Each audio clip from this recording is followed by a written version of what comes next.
My Place in History, My Life in the American Colonies by LYNDA ARNEZ. Precious Paper, May 30th, 1773. Mother says I should be very thankful for this little book she's giving me. Just a few years ago, she said there were laws that taxed paper, and it would have cost a lot more for me to have my own. I have 4 brothers and 2 sisters, so I am thankful to have a book that's just mine. My family lives in the colony of Maryland near St. Mary City.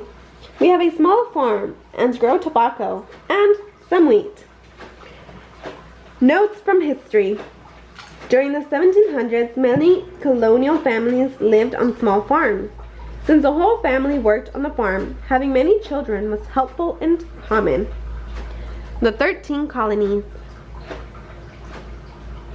In 1767, the British government passed the Townshend Act taxing papers, tea, glass, and other common goods sold in the 13 American colonies.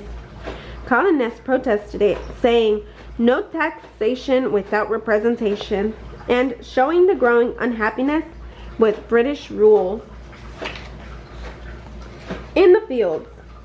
July 18, 1773. I'm so tired I can barely keep my eyes open. I was up at sunrise this morning to feed and to give water to our animals before heading out to the fields. My father inherited a slave farm from his father, and they lived with us my whole life. Now that I'm 9, I work right next to them, my father and 3 of my brothers. Tobacco farming is hard, but my father says we make a lot of money from it. Notes from history. While boys learned their father's work, colonial girls learned how to run a household from their mothers. They learned to sew, make bread, and care for young children. Before the American Revolution, all 13 colonies had slaves. In Maryland and other southern colonies, slaves were a big part of workforce on the many tobacco farms and plantations. Reading and writing. October 1st, 1773. Now that much of the harvest has been brought in, Mother and Father want me to spend more time reading and writing. There used to be a school near our farm that my older brother David went to. It's not there anymore, but he and my mother have taught me to read the Bible and write whatever I want. Sometimes I go to the Miller's farm, a few miles away, to learn math. The Miller boys have a math tutor. Notes from history. How much schooling colonial children received greatly depends on where they lived. It was common for both boys and girls to go to school for many years in New England, for example. White families with more money could afford to hire teachers for their children. Homecoming. December 20, 1773. Last night, my brother Jacob came home. He's an apprentice to our uncle who's a blacksmith. He's almost 16, and he hasn't lived at home with us since I was a baby. Jacob works in Baltimore and meets a lot of different kinds of people. He told David and my father that many people there don't want us to be British colonies anymore. They want us to be our own country.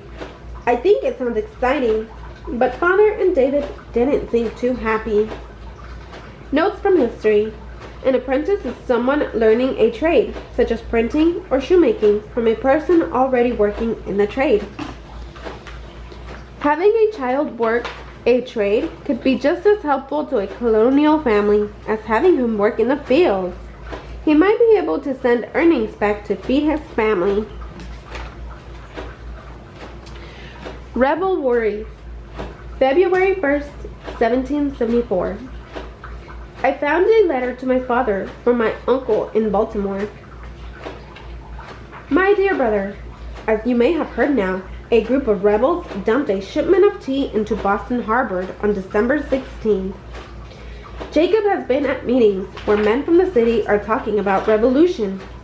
I worry if more happens, Jacob will leave his apprentice here and take part in this movement. Please write and encourage him to stay out of it. I wonder why they dumped the tea. Notes from history. The group who dumped the tea into Boston Harbor were against the Tea Act, another law about tea taxes passed by the British government without any say from colonists. Today, the Boston Tea Party is seen as one of the major events that led to the American Revolution. Domestic help. March 20th, 1774. It's raining hard today, so it's my job to help Mother and Martha in the house. Martha is what my mother calls domestic help. That means Martha's a slave, but she works in the house. She helps Mother cook all our meals, clean, and wash our clothes. Martha took care of all my brothers and sisters when they were little. She still helps me because I'm the youngest. Martha has children too. Sam is the same age as me. Notes from history. Some colonial families treated their slaves with kindness and even granted them freedom. However, most slaves were treated badly and forced to work in terrible conditions. In many cases, domestic slaves became part of the family, especially since they often cared for children from birth. In many homes, slave children and white children played together during childhood. Teaching a friend. April 3rd, 1774. I've been teaching Sam to read and write since I learned how. I want him to be able to share books with me. I told him to write something here. My name is Sam. I live with my family on a farm in Maryland. I started working as a field slave with my father and brother last year. It's hard, and I wish I could play more. When I was younger, I helped my mother in the house, carried water, and gathered firewood. Notes from history. South Carolina had a law against teaching slaves to read and write in the 1700s. This became more widespread in the American South during the first part of the 1800s. Slave families in the 13 colonies didn't often get to stay together. Strong men might be sold off as teenagers. Fathers sometimes walked late at night to see their family and other farms and plantations. Time to play. June 3rd, 1774. Father says that I can go play. We worked all morning in the field, and since we went fishing yesterday, he says we need an afternoon off. My 10th birthday was last week, and I got a brand new kite. I'm going to take it to the miller's house and play with them until supper time. Mother says she's cooking some of the fish Father and I caught with vegetables from our garden. I wouldn't want to miss that. Notes from history. Children in the colonies often made their own toys, and their parents made them toys. Many colonial children didn't live beyond birth.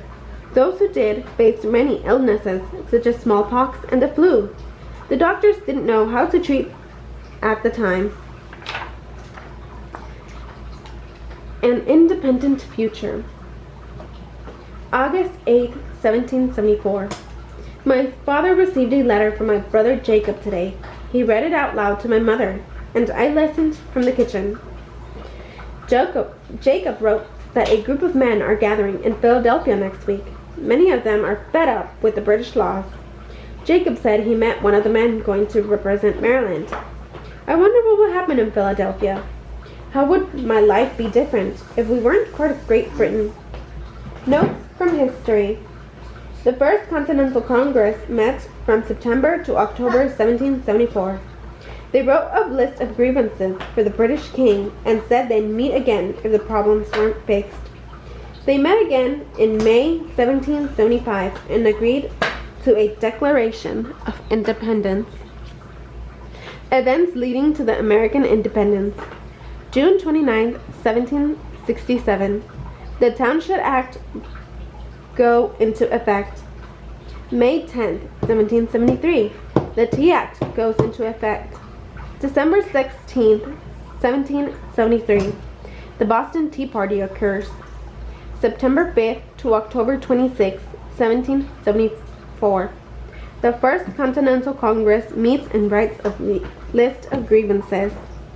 April 19th, 1775. British troops and colonists fight at Lexington and Concord. May 10, 1775.